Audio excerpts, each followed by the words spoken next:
they're changing my voice. So I'd like to emphasize that I'm not a racist and I'm not a racial supremacist.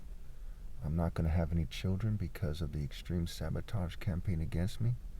I have 23 witnesses on record of people provoking me, poisoning me, fuming me, harassing me, and they work with various social media sites to keep me from meeting an attractive female. They've blocked me on, in terms of, in a very covert way, on Tinder, on OkCupid, Plenty of Fish, okay, on Facebook dating, YouTube. They've done a lot on Facebook in general.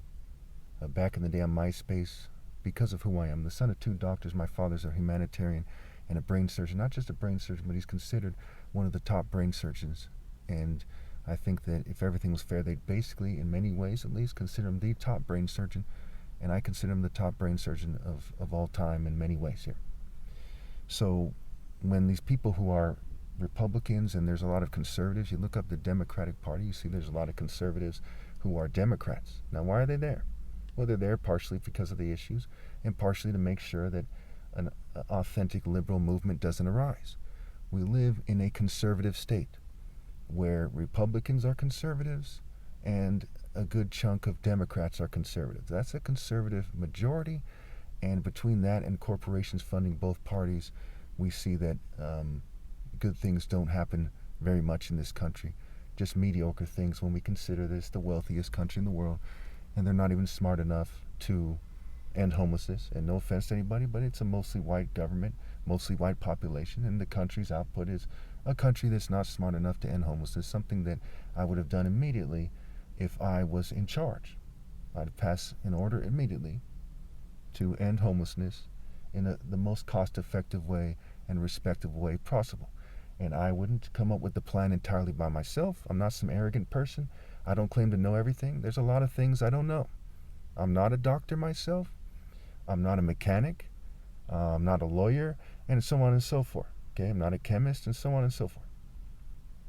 So I'd get a bunch of people together, right? Engineers, people who work in construction, architects, various scientists, and we would come up with a very cost-effective way to end homelessness.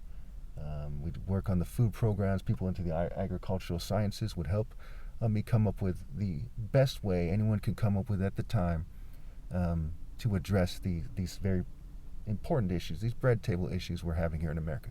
I'd like to bring up that I'm mulatto. I'm not all black. My mother is white. The first female I was madly in love with in life was a very white-skinned, white Hispanic.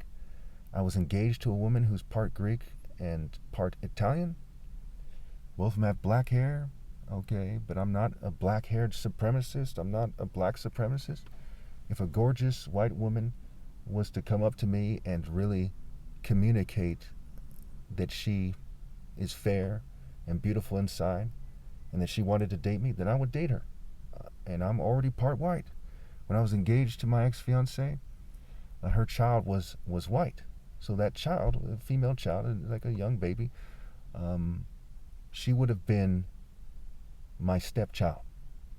And I would have basically had a white family, at least initially. And if I had a child with that person, they'd be either very light-skinned or white. I don't know how that would come out. I don't think anybody knows that. I mean, it can't be known. But yeah, to help you understand where I'm coming from here, I am a moral supremacist and not a racial supremacist. If I was a racial supremacist, a lot of black people would be helping me. I'd probably, quote-unquote, fall in line with the black sub-social orders we have here in America, and they would make sure that, I was taken care of. I'd have a girlfriend. I'd have a stable job. I live with my parents as it stands because I'm sabotaged. I have a college degree. My older brother has a master's degree in Pepperdine, which is considered like the top business college in America, and he's doing bad right now. My little brother has a degree in computer science and several certificates. He's doing bad right now. And these stories are more common in the black community than they are in the white community. There's lots of white people with degrees. We're having a hard time, but the system is designed to keep black people down a bit more so they can make these racial arguments they make. And a lot of it has to do with the English Royals. It has to do with the social clubs and the Freemasons and the theme of those organizations. The most powerful organizations in the world have racial themes. For example, the Club of Rome, which is considered the most powerful secret society or social club, okay, in the world. The social clubs in this country, there's so many of them that they generate $19 billion a year just from their social clubs alone. Not from the jobs that the people who go there do, but just from the social clubs alone. $19 billion. Think about how much influence they have.